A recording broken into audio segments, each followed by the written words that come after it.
আসসালামু আলাইকুম প্রিয় দর্শক।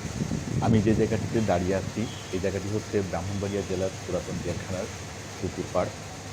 আমার অপর পাশে রয়েছে পুরাতন জেলখানা। আ এই জেলখানাটির মূল ফটক হচ্ছে আমি যেখানে বর্তমানে দাঁড়িয়ে আছি। এই জেলখানাটি অনেক পুরাতন।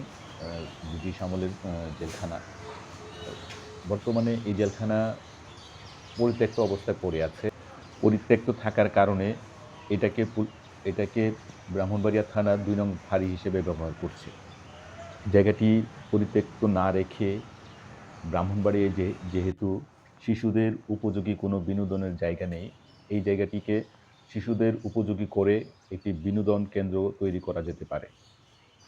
সচরাচর ঢেউ, নদী সুরক্ষার কথা বলে, জলাশয় সুরক্ষার কথা বলে এবং শিশু সুরক্ষার কথা বলে। যেহেতু শিশু সুরক্ষার সাথে আমরা সম্পৃক্ত আছি, সেক্ষেত্রে প্রশাসন এবং বর্তমান ব্রাহ্মণবাড়িয়া জেলার এমপি ইঞ্জিনিয়ার খালেদ হোসেন মাহবুব শ্যামল ভাইয়ের কাছে বিনীতভাবে আহ্বান করছি, শিশুদের জন্য ব্রাহ্মণবাড়িয়ায় তেমন কোনো বিনোদনের কোনো কেন্দ্র নেই। সেক্ষেত্রে এই জায়গাটিকে আপনি শিশুবান্ধব করে তুলে বিনোদন কেন্দ্র গড়ে তুলুন। শিশুরাই আগামী দিনের ভবিষ্যৎ, শিশুরাই আমাদের আগামী দিনের সম্পদ।